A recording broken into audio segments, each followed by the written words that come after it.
All right, everybody, welcome back to the deep dive. Today we're going to Asia, Ooh, fun. and we're going to deep dive on this Asia Adventure podcast episode. This is exciting. I love Asia. Yeah, and I love how they I mean, just thinking about it, you could be like in the middle of Tokyo, like the busiest city in the world. Right. And then, a couple hours later you could be like on a beach in Bali, or in the rice paddies somewhere. Yeah, that's the beauty of Asia. It really has everything. Yeah, like that contrast is incredible. Yeah, you go from these crazy, bustling cities Uh, to like the most peaceful, serene landscapes. Totally. So let's get into it.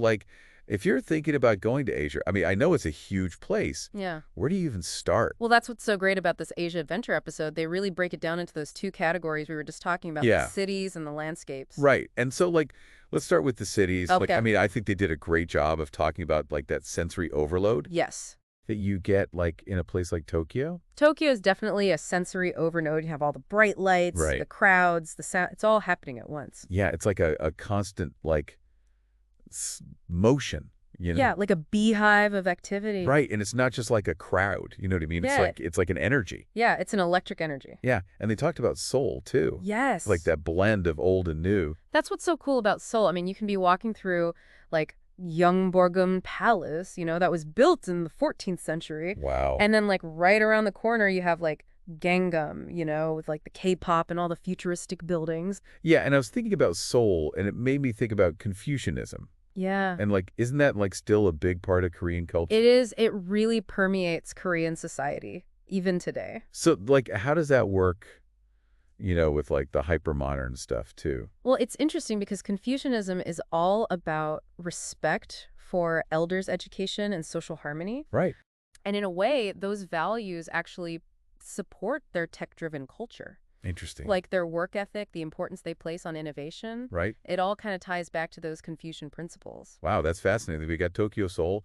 What about like any other crazy cities? Well, if you want crazy, how about Delhi? Delhi, yeah. It's got that ancient Mughal architecture like the Right. Red Fort and Jama Masjid. Right. But then it also has these super bustling markets Yeah. where you can find anything you could possibly imagine. And cows in the street. Yes, exactly. Cows are just part of the landscape there. That's crazy. So it's like the best and the worst. Exactly. It's a city of contrasts. All right, so we've had our city fixed. Let's get into some nature, Yes, let's relax a little. Because Asia Adventure talked about some pretty peaceful landscapes. Oh, yeah. Some truly breathtaking places. Like they had the pictures of Halong Bay in Vietnam. Yes. And it looked like something out of a movie. It's almost mystical, isn't it?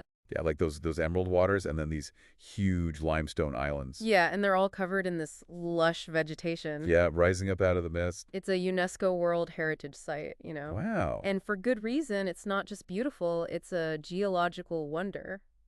So like what makes it so special geologically? Well, millions of years of erosion have carved out these amazing islands. Right? And they created all these hidden caves and grottos that you can explore. You Wow. can even kayak through them. That sounds amazing. And there are all these local legends about the bay. Oh, really? Tales of dragons and hidden treasures. That's so cool. It adds a whole other layer of magic to the experience. I mean, I could see why people would go there to escape, Yeah, to reconnect with nature. But Asia's not just about nature, right? Oh, definitely not. It's a treasure trove of culture. That's what Asia Adventure called it. They called it, right? It's a continent with ancient civilizations, religions, traditions that go back thousands of years. Yeah, it's like you can step back in time.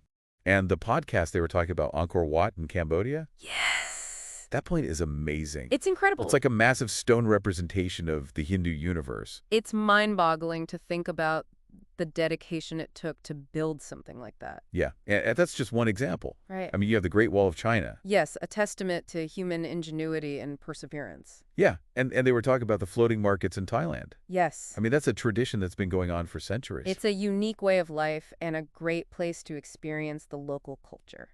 I'm getting like the travel bug now, but I'm also like, where do I even start? Well, luckily, Asia Adventure gave us some good tips. Okay, First of all, pack light, okay, because you'll be moving around a lot, makes sense. and the climates can change drastically. Yeah, good point.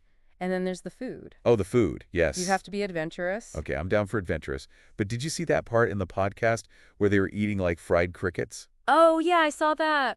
I don't know if I'm ready for that. Well, maybe you can work your way up to it. Maybe baby steps. But seriously, street food is a must-try in Asia. I'm sure it is. It's a great way to experience the local culture, Right. and it's so delicious and usually very affordable. Yeah, But just make sure you do your research and choose reputable vendors. that's a good tip. And they talked about, like, respecting local customs, Yeah, that's super like dressing modestly right. and taking your shoes off before you go into a temple, It's all about being a respectful traveler. not just a tourist. So Exactly. I think it's safe to say that there's an Asia adventure for everyone. Absolutely. Whether you're into, like, the bustling city vibe or the peaceful landscape Or the ancient culture. or all of the above. Asia has something for everyone. And as we always say on the deep dive, it's about, connecting the dots, Right. understanding not just like what, but why. So Exactly. like as you're thinking about your own Asia adventure, think about what really resonates with you. Yeah, what kind of story do you want to tell when you come back? That's a good question. All right. Thanks for tuning into the deep dive, everybody. See you next time. We'll see you next time.